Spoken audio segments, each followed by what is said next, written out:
as the year goes on, I get closer and closer. To learn new skills and to build new acumen. And we can always touch. It's not. When you get that, then you get a lot more excited about being around children. Normal, in a sense, with all of the changes, of course. Or how you can transform your own business. On developing the whole child, socially, emotionally. Traditional route of teaching young people how to set boundaries, because this little victim here needs to know how to. Doing very well, so they use that term. Sometimes expanded them to go up to 40 minutes. All of those things in education, of course, those things are important. It's going to our heads and our lungs. The affirmations in the mirror for about 2 minutes. What did you do in order to get yourself going? This is amazing. It happens, what seems to happen quite a bit in our school. For the families to come, and they is that really for the child, or is it for us, for the parent? And doing new things for our brain. Who's orchestrating everything in this universe? Which parts of the brain are used? Based on that map that we have. See you with your smiling face. Atul, thank you very much for allowing me to join you. Namaste to you, my friends.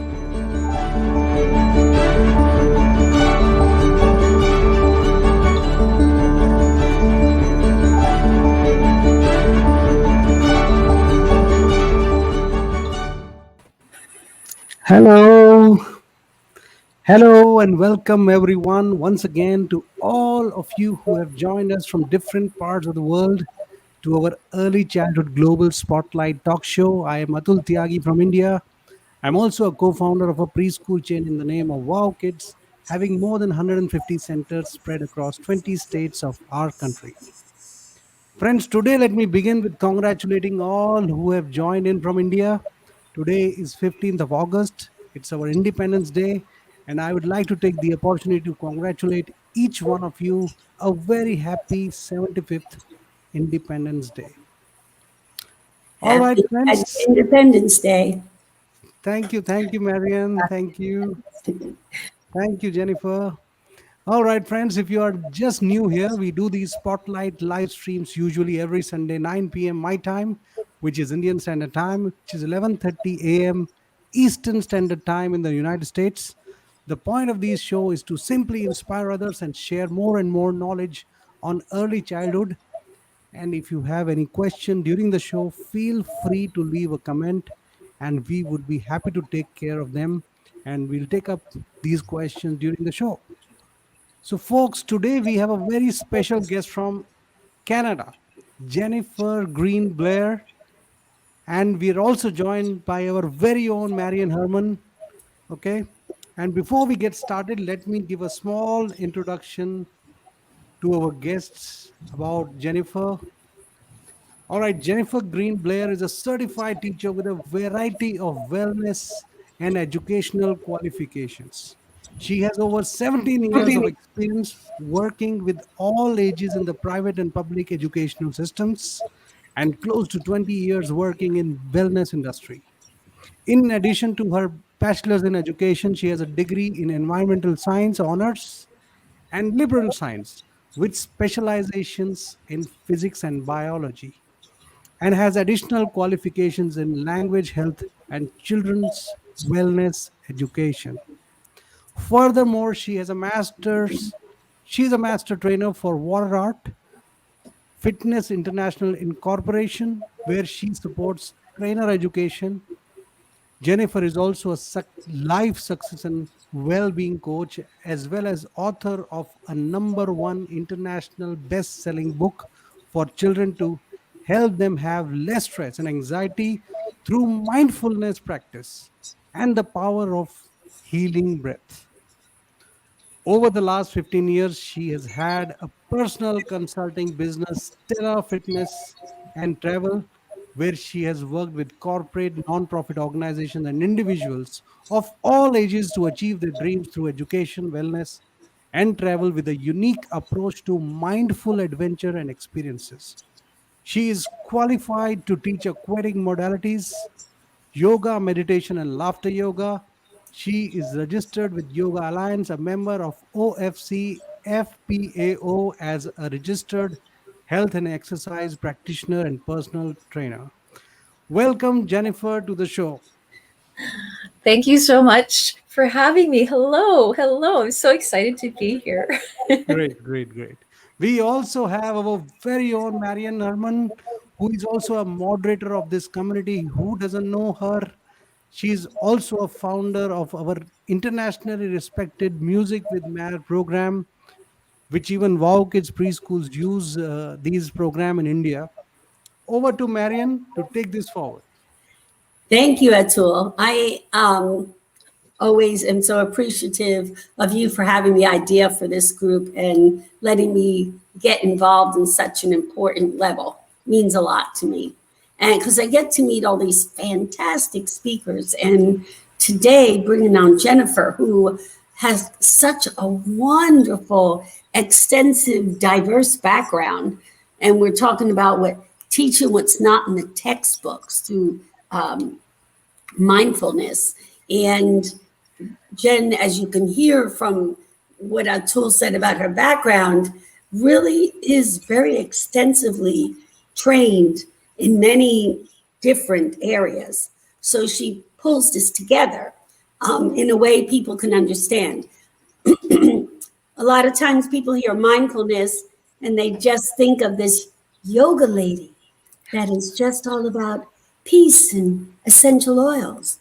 But Jennifer is very much trained in the science behind it. So Jennifer, you are passionate about teaching to the whole child and not just the cognitive reading and writing stuff. Please explain about your two different focuses. You have the mindful education and wellness, and then you have the Global Green Action Project. Please give us a little background. Certainly. I'm just so elated to be able to share and be able to work in global community to empower our children and youth and our global family so that we can up-level our education in the most magical of ways.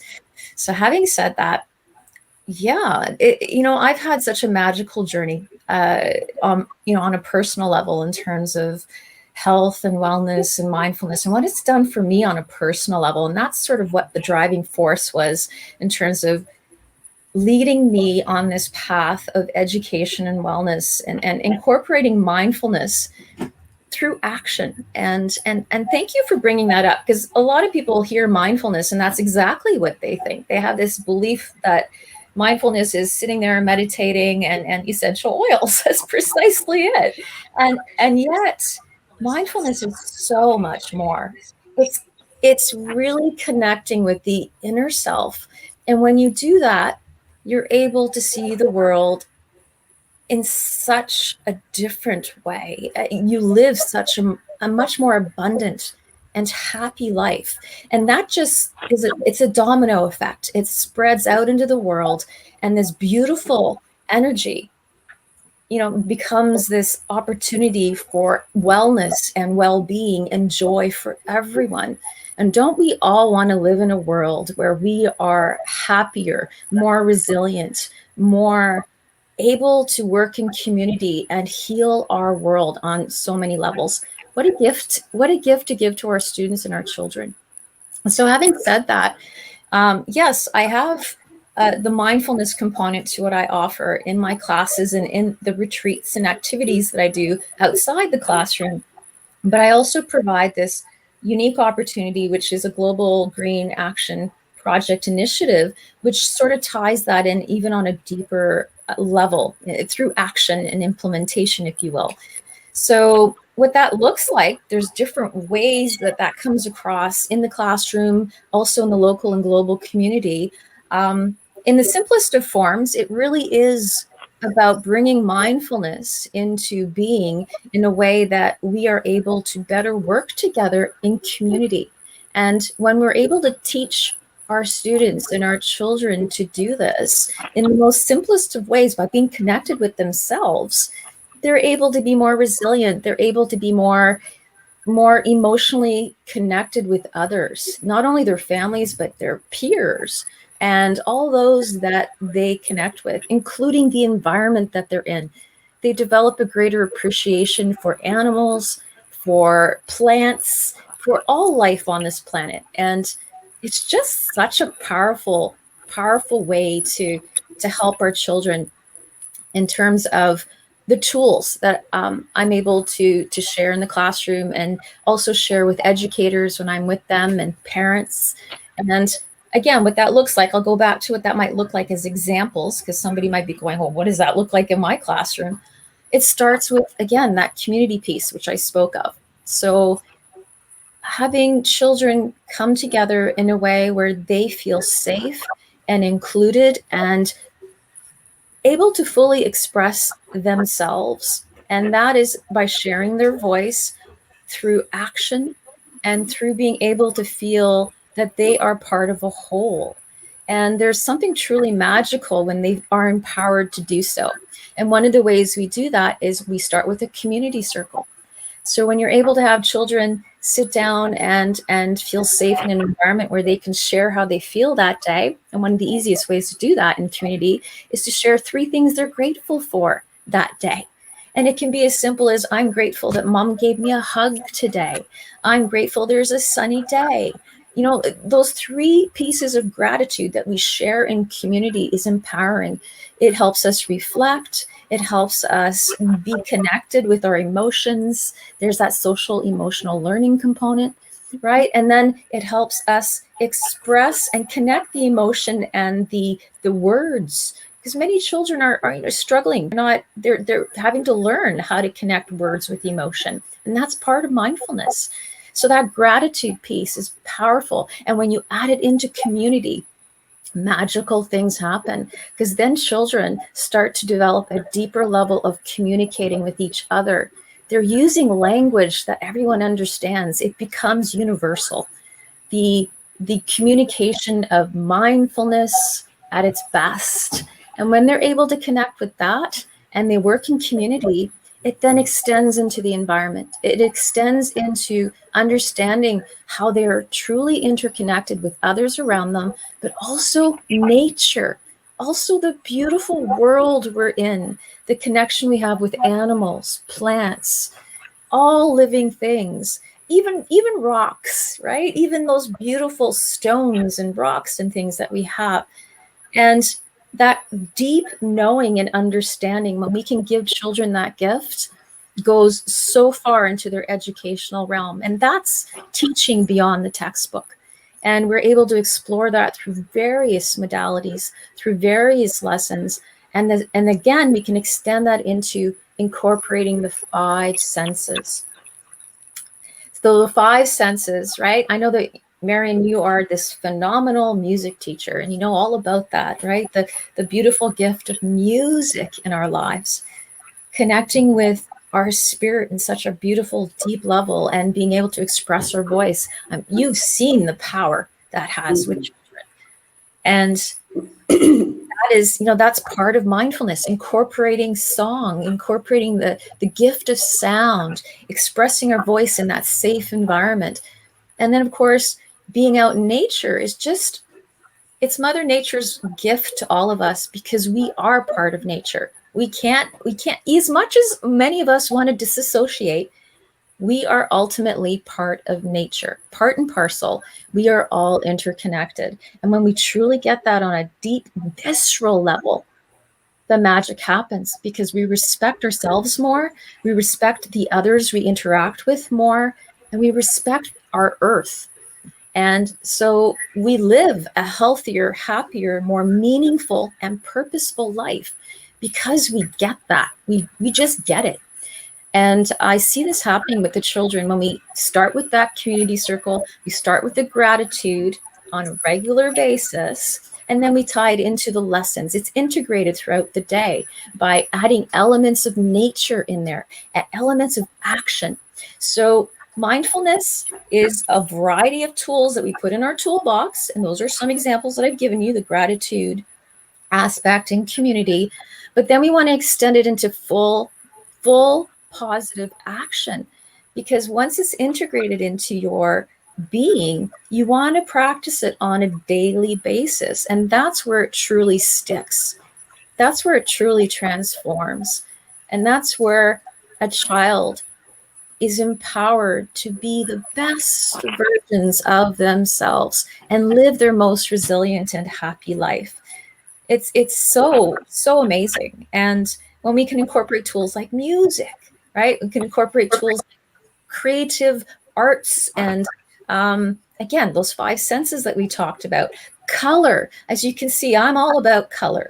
The power of color psychology into this. This is all part of mindfulness. When we strategically add these elements into our lesson plans, into our day, we are helping students literally reconstruct their brain, right? Those neural pathways in their brain so that they become the best versions of themselves, a more mindful being, looking at the world in a way that they are not being so reactive to the experiences that they have, that they're able to stop and take pause and just be more emotionally and socially aware and mature, which means that they don't react as much, which means that they have more self-regulation, which means that they're able to give to the world with much more resilience, much more capacity, much more joy.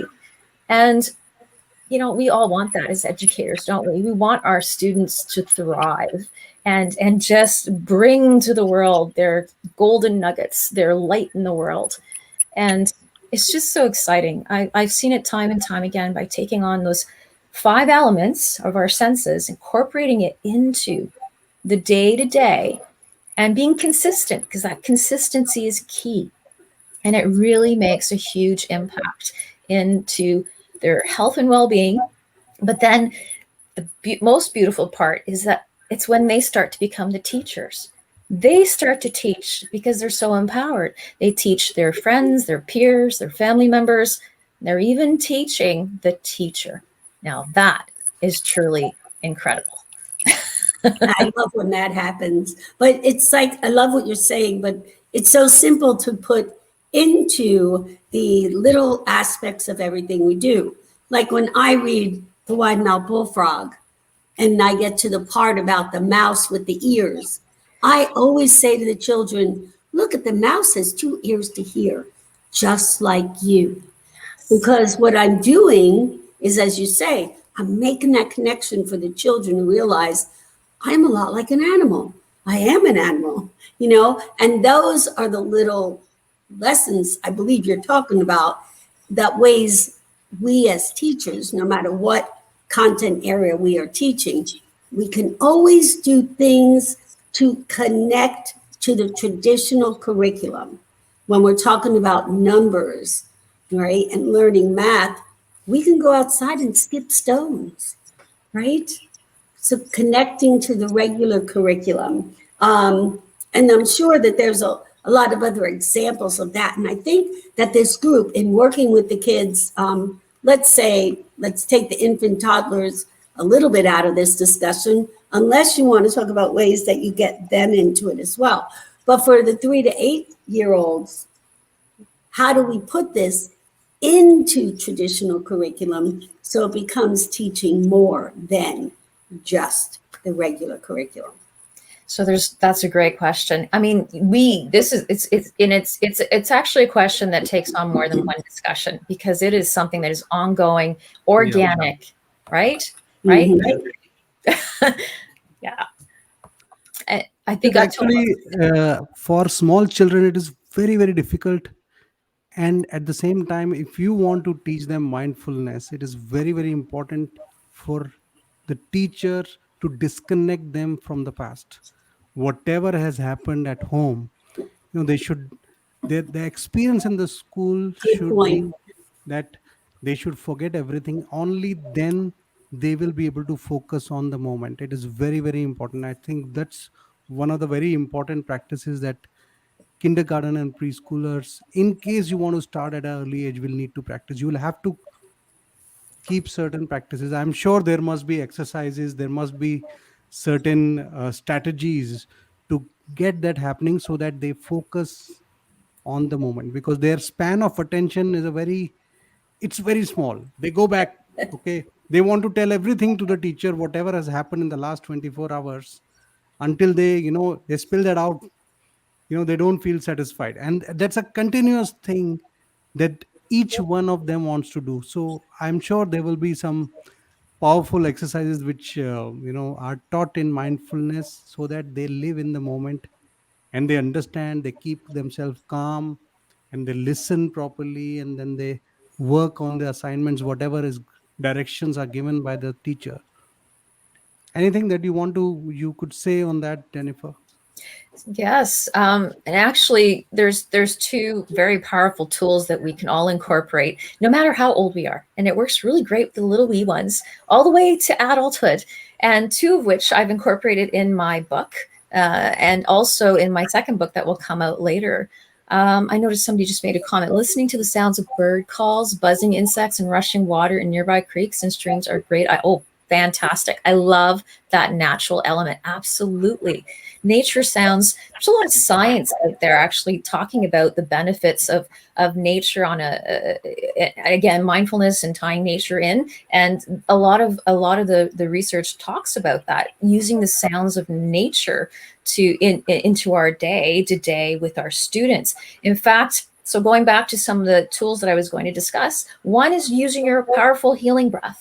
So teaching children how to breathe. So when we're stressed out, we're in that fight or flight mode, as many of you know, we tend to be shallow chest breathers, and it becomes a bad habit. And if children are chronically stressed and anxious, and let's look at the reality of life, many children are stressed and anxious now more than ever, with all these changes in the world going on, and the instability of many of their parents perhaps losing their jobs or having to reinvent themselves. Children are exhibiting so much more stress than ever before. So teaching them how to get out of that fight or flight mode on a regular basis at home and at school is incredibly healthy for them, and it can take them into that relaxed and calm. And one of the ways is to simply learn to do, like, the box breathing is one strategy, or just simply sitting nice and relaxed and tall, shoulders back, chin tucked in, and just teaching them to take like a 3-count breath in and then a 3-count breath out. As simple as that. The little ones love it when they have those teddy bears and they can place it on their belly and they lie flat on their backs, right? And they can just take a deep breath in and let belly move the bear or the teddy bear. That's a wonderful way to use it with children. We can use that in class, right? Yes, right. Yes, I've done that. Yes. They love it. They love when they can have something that they can hug. And so, go ahead. So I personally feel the early it starts, there is no age. The earlier you start bringing them, practicing these exercises, the sooner they will try to understand. And when they grow up to the age of, say, when they become teenagers, it is really going to impact how they perceive the outside world, and another important thing I personally feel, it is also going to have a direct impact on their learning capabilities. They will really be able to learn far more better than the other ones, who completely get distracted with whatever things have happened in the past or are happening, not at the moment, maybe. So, if you practice this being in the moment and practice mindfulness and these practices, it really helps children to thrive. And I think that's what we begin when we started this show. So powerful healing breath practices, great way to incorporate at any age, very powerful with the little ones. And as you said, it's that teaching them how to connect with their breath, which is, the essence of life. And that one tool can take them into those next steps, those next mindful tools that we want to incorporate. And the other one that I was going to suggest is also coloring, mindful coloring, adding the elements of color, as I mentioned earlier. And then now you're teaching them focus, right? And then you're teaching them all these other aspects of dexterity, There's so many benefits to coloring. It's so much fun, right? Creativity and joy. Yeah. And you know what? I'd like to add to that. Like I was using colors. I have a song called Walk or Dance. And in it, we used 4 different colors. And each color has its own music. And I encourage the children to find the color somewhere in the room. And even if it's on clothing they have, and then move the way the music makes them feel and connect it to the color. So I think that when you think about multimodalities, you take that, and then afterwards you say, now let's just draw what we saw when we were moving to the colors. It just so connects them to everything. And then even then, open the door and just look outside and say, do you see any of those colors? Just makes them. My dad used to sometimes sit with me on a bench in my backyard, and I'd say, did you want to talk? He goes, no. And he would just tell me, I go, well, what do we do? And he goes, you see that squirrel? What do you think he's thinking? And that connected me so much to nature, that this big 6'1" tall cop that's supposed to be this real serious type of guy loved just sitting outside, listening and watching the animals. And then that leads into other lessons, right, Jen? Oh, yeah. Yeah. And that ties into also just teaching kids that it's okay. And that's the acceptance of being okay to just do nothing. We live in a society of busy. And we've literally, that's the problem, is that we're facing, especially in this Western society mentality, where you have to just go until you burn out.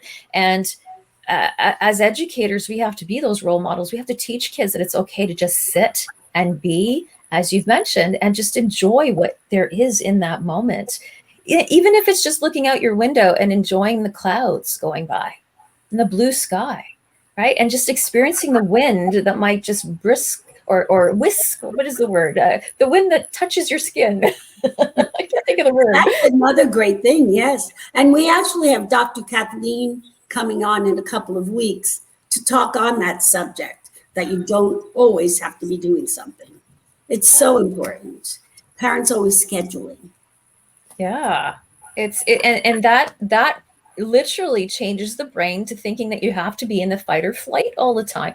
So mindfulness is really integral in teaching us to be what we are actually meant to be, which is just really appreciating those sweet moments of just sitting still and observing on what's going on. There's all the benefits of critical thinking when you also teach children this, right? They learn to be critical thinkers. They become self-aware, so they're able to really dig deep into their emotions, the sensations of body kinesthetic issues here. So, we could go on. This is a conversation that just keeps on going in the most positive of ways. Yeah, Atul, would you put that comment back up so she can respond? So this is Sana. Sana is one of our administrators in the group. She supports this group as well. She's one of the administrators. Sana says, many children have an innate ability to find a patch of dirt or mud and find endless joy by simply playing in it. Yeah. So she's giving another example of finding a joy in something and getting involved. And right. And it's this comment also by Sana. She says that listening to the sound of birds, buzzing insects and rushing water is in nearby creeks and streams are great ideas. Yes. And if you don't have access to that, even recordings, I mean, it's not the best option. The best option is always the real authentic thing.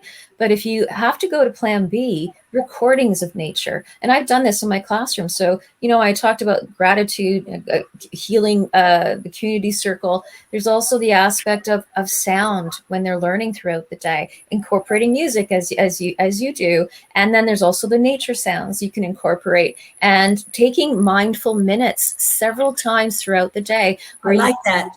You teach kids to say, okay, stop and pause. let's see how we're feeling. Let's check in. Let's take 3 breaths or whatever. It might be 5 or 10, and just say, okay, how are you feeling now? And then go back. And there's another I think thing. that I just want to pause here. I think that's a superb way to practice mindfulness throughout the day. Yes. Otherwise, there are so many moments of distraction. So if you really want to teach a child, or you want to, make them learn, I think this is a superb way to have those mindfulness moments. And that should be a part of your routine, should be done by the parents and the educators, everyone. Please carry on. Sorry. Oh, no, it's a good point. This comment, Jen, ties into adding it to the curriculum. Yeah, it's about the wonders of soil. Oh, yes. We can take this over and modify it. So, yes. And when we talk about soil, I'm actually presenting in a summit this week, and the summit is all about healing our planet through the soil, the health of the soil. So ironically, that's a great question. So we are living in, let's bring up the issue of our environmental concerns in the world. And one of them is our soil. It's depleting in nutrients, and we can get into the big, huge impact that's having. But the reality is, we need to prepare our children to be scientists on a greater capacity than we've ever done before. And times are pressing. There is scientific evidence out there that talks about, this is tying into my Global Green Action Project issue here. There is science out there that is telling us we are in dire straits in the next 10 to 20 years. This is the life of the children we are teaching and raising, and they deserve an amazing education, one that we need to think outside of the box, and we need to step up as educators more than we ever have before. And that means we need to know the science, we need to know the facts. Many of us don't. And it's a scary world if we don't, because we can't make change. So as educators, we know the power of education. And when we are educated, we are able to implement ways to empower our children to face these challenges. Mindfulness is one, but again, it goes back to the actions. So for example, little guys can handle knowing that we have problems with plastic in the world, for instance. Little guys can handle a lot more than we might give them credit for. And having said that, we can give them activities in the classroom. We can get them connected globally with other classes in other parts of the world to do projects. Yes. Right? Yes. Excellent. Yeah. So that's part of what my Global Green Action Project is about, is connecting classrooms from around the world with mentorship and actionable steps where kids can be involved in making change in their local and global community and feel empowered and see the difference and be scientists through the process and go, hey, life isn't going to be, there are challenges, but there are ways of overcoming it. It doesn't have to be all doom and gloom if we get together and work together mindfully through these activities. I think they really would love to know the organisms that are living in the dirt. That was mentioned in that comment, like to be told that there are living things inside the dirt. That's like, to a little kid, like, what's in there? What is living in there? How far do you go with them with stuff like that? So I think of worms. Yeah, I was going to say, actually, a really good lesson plan is to actually go outside and find some worms. There are actually, like, you can get I think they're called vermi farms, where they can get worm kits as well for the classroom, if you wanted to go that way as well. And let them experience what worms feel like wiggling in their hands. I know. But how fun is it for a kid, right? See, look, the big kids are reacting right now. It's wonderful.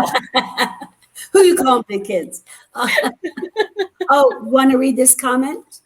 Like, traveling teaches so many new things, concepts that expose children to new experiences. Yes, outdoor play is a great way to engage children in the wonder of their world, mental, physical, and growth. Absolutely. And that's the other part, is outdoor education. Get them outside as much as you can. Yeah. Mm-hmm. Yeah. And we know that the sunshine regulates that pineal gland, and people are keeping children out of the sunshine because they heard there's bad things, but they need 15 minutes a day to get that pineal gland regulated so that they can, regulate their bio clocks. And people spend so much time protecting children from playing in dirt, squishing a worm, and being in the sunshine, when those are such important things. So I know you take a lot of your ideas and you've put some of them into this book that has that interesting dragon that's behind you. Can you tell us about, what's the dragon's name? The dragon's name is Gwendolyn. So the book is called Breathe Like Gwendolyn, the Magical Gentle Dragon, How to Use Your Powerful Healing Breath to Help Stress Disappear. And the book itself is a fairy tale, an adventure tale, if you will, for the educator, parent, whoever might be reading it, going along a journey with the children that they are reading it to. And at the same time, it's a lesson. It's a series of lessons because there are activities integrated into the story. So moments of pause, if you will, where they get to do mindfulness practice throughout the story's journey. And so there's like coloring activities, there's breathing activities throughout the journey. Very, very simple tools that you can learn throughout the story, but then you can integrate that into your everyday once you learn the skills or learn the tools, if you will. Yeah. So that's what the story is kind of about. Yeah. So you have a follow-up book coming out? I do. It's actually Gwendolyn's mindful coloring book. So that's a companion book to this.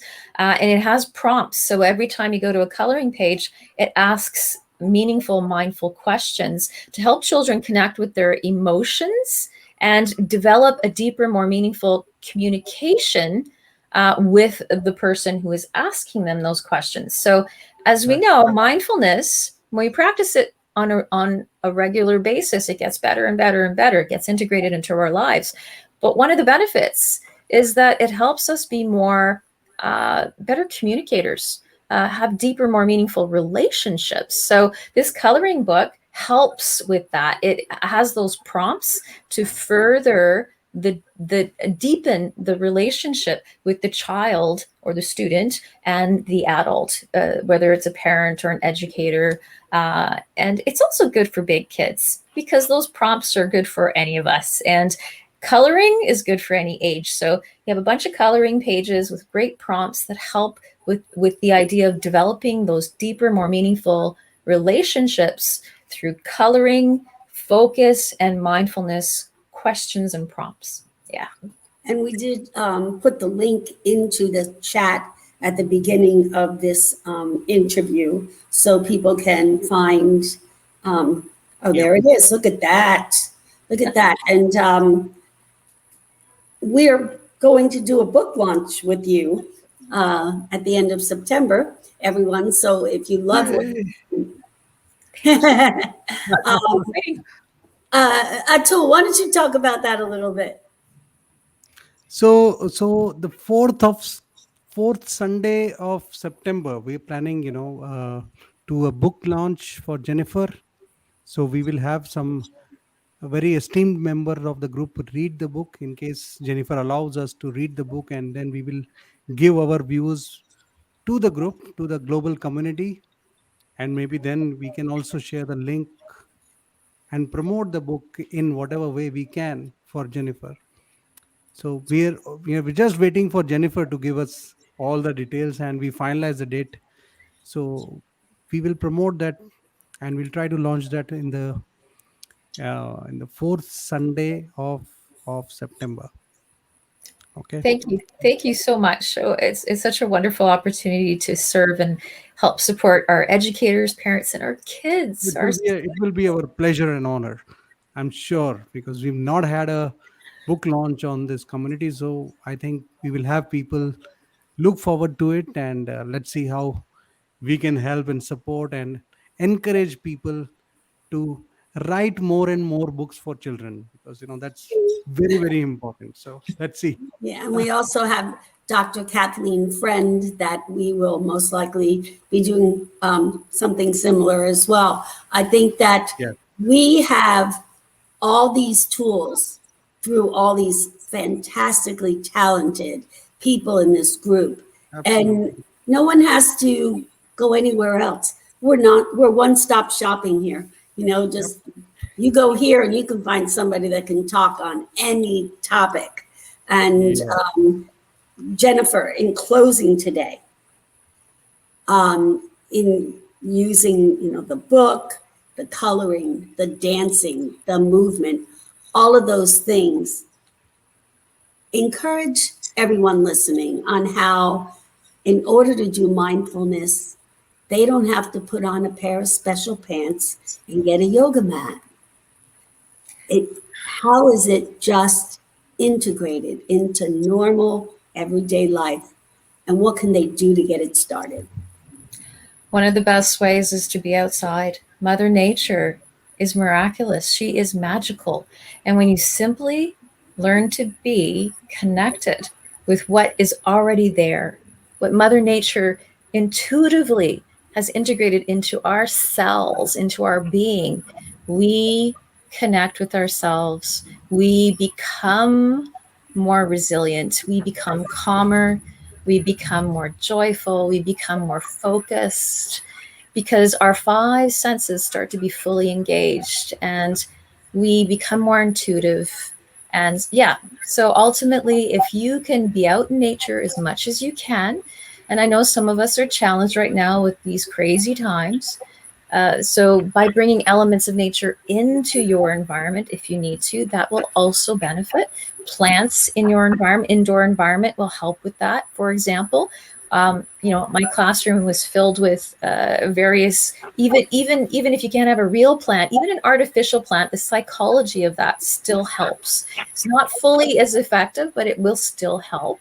So elements of nature, bringing some stones in, having children touch, and that kinesthetic, that multi-intelligence feel, right, of having elements of nature can help as well in the indoor environment if you have to be there. But being out in nature is the best option. Connecting through sound, touch, smell, sight, right, and all the 5 senses is what I'm trying to say. It really goes a long way to just being mindful, and then feeling that true interconnectedness with everything around us, and feeling our deep connection with ourselves. So that would be my best advice to you: is get outdoors, have fun, and breathe. Yes. And as a follow-up to this talk today, tomorrow on my Brain Facts page, I will be posting a link to where you can, and it's funny, you mentioned plants at the end and we hadn't even discussed those, and a link to what colors create what mood, what odors create what mood, what plants are good in the environment. So I will be posting that tomorrow as a follow-up to this talk. This kind of stuff where you don't have to spend money and anybody can do it, even without a college degree, needs to be implemented by people. The mystery that surrounds mindfulness, and that it's something almost like it's a different religion you're trying to impose. And if parents can get away from that mindset and get into the real mindset of mindfulness, as you say, Jen, it will make a gentler world. Children that can feel more connected to themselves, to others, and the universe. So important. So thank you. Thank you. I'm honored. I keep, when you say that, it takes me back to the Dalai Lama and his famous quote. You recognize it, right? It's the one where he says, if every 8-year-old child was able to learn the art of meditation, we would be able to eliminate violence in 1 generation. And I hadn't heard that. That is phenomenal. It's a powerful quote. Wow. Powerful quote. And can you, I just missed that again. Can you come back and repeat that for us?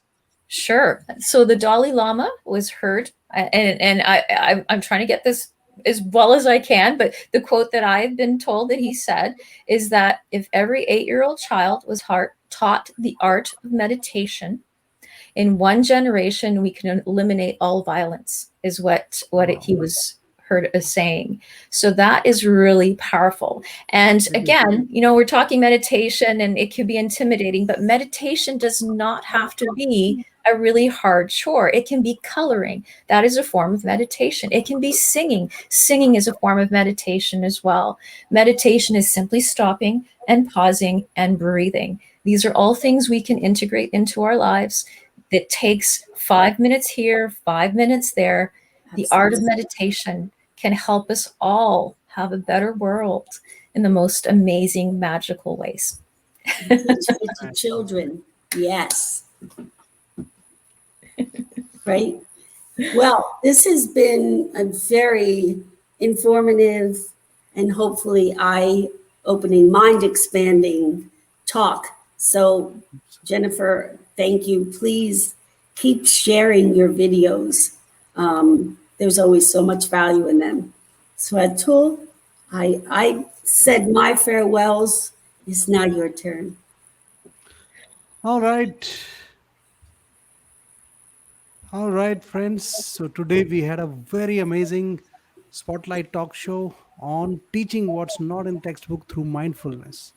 I hope this discussion has been beneficial to a lot of us. We learned a lot of new things from Jennifer. Thank you again, Jennifer Green Blair, for joining us from Canada. We hope to see you by the end of September once again and celebrate, the book launch that you've been planning. I also thank Marian for your precious time for our global community and encouraging all the early childhood educators to come and share their knowledge and their story on this group, and especially on this spotlight series that we have. I thank you, all the viewers on Facebook, for taking your precious time to watch this show. Whoever has come live, a lot of people, our heartfelt prayers, warmth, and best wishes until we meet again next week. Thank you. Thank you. I so appreciate your time. Thank you so much. Bye.